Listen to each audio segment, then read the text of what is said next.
30 సంవత్సరాల తర్వాత జీవితమే నిజంగా మొదలవుతుంది. 20 ఏళ్ల వయసులో మనం కలలు కనేస్తాం. స్నేహాలు, ప్రేమలు, సరదాలు, బాధ్యతలేమీ లేకుండా నవ్వుకుంటాం. కానీ 30 దాటిన తర్వాత జీవితం మన ముందు నిలబడి ఒక ప్రశ్న అడుగుతుంది. నువ్వు ఎవరు? ఇప్పటివరకు ఏం సాధించావు? ఇక మీదట ఏమి చేయబోతున్నావు? అక్కడి నుంచే ప్రారంభమవుతాయి బాధలు. డబ్బు ఒత్తిడి, కుటుంబ బాధ్యతలు, పెళ్లి ఒత్తిడి, ఉద్యోగ భయం, ఆరోగ్య సమస్యలు ఒక్కటి కాదు, వరుసగా వస్తూనే ఉంటాయి. కొన్ని రోజులు మనసు ప్రశ్నిస్తుంది. ఎందుకు నాకు మాత్రమే ఇలా జరుగుతుంది? నా జీవితంలో సులభంగా ఏదైనా ఎందుకు రావడం లేదని. కానీ నిజమేంటంటే 30 సంవత్సరాలు శిక్ష కాదు, సిద్ధం చేసే దశ. దేవుడు అప్పుడే మనకి నిజమైన పరీక్షలు ఇస్తాడు. ఎందుకంటే మనసు, మెదడు, అనుభవం మూడు కలిసి బలపడే వయసు అదే.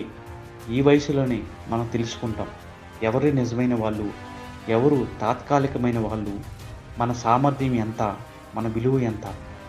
బాధలు మనల్ని పగలగొట్టడానికి రావు, మనల్ని మలచడానికి వస్తాయి. ఇనుమును మంటలో వేయకపోతే ఆకారం రాదు, బంగారాన్ని కరించకపోతే మెరుపు రాదు. అలాగే మనిషిని కష్టాలు తాకకపోతే పరిపక్వత రాదు. 30 దాటిన తర్వాత ఒక స్పష్టత వస్తుంది. సమయం విలువ తెలుస్తుంది, ఆరోగ్యం విలువ తెలుస్తుంది, తల్లిదండ్రుల విలువ తెలుస్తుంది, డబ్బు విలువ తెలుస్తుంది. అప్పుడే మనం గ్రహిస్తాం జీవితంలో షార్ట్కట్ అనే దారి లేదు. ఇప్పుడే 30 దాటిన బాధలను ఎదుర్కొంటున్నావా? అయితే ఒక విషయం గుర్తుంచుకో, నువ్వు బలహీనుడు కాదు, నువ్వు రూపొందించుకుంటున్నావు. ప్రతి సమస్య నీకు ఒక పాఠం చెబుతుంది, ప్రతి వైఫల్యం నీకు ఒక దశ చూపిస్తుంది, ప్రతి తిరస్కారం నిన్ను మంచి స్థితికి తీసుకెళ్తుంది. ఎవరితోనూ పోల్చుకోకు. ప్రతి ఒక్కరి ప్రయాణం వేరు.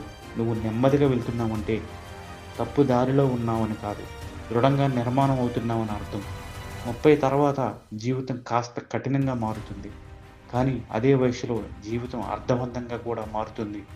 నీ కలలను ఆపకు, నీ ఆరోగ్యాన్ని నిర్లక్ష్యం చేయకు, నీ ఆత్మ గౌరవాన్ని వదులుకోకు, నీ నమ్మకాన్ని తగ్గించుకోకు. గుర్తుపెట్టుకో, ఈరోజు నిన్ను బాధిస్తున్న పరిస్థితులు రేపు నీ బలం అవుతాయి. ఈరోజు నిన్ను ఏడిపిస్తున్న సమస్యలు రేపు నీ విజయానికి కారణమవుతాయి.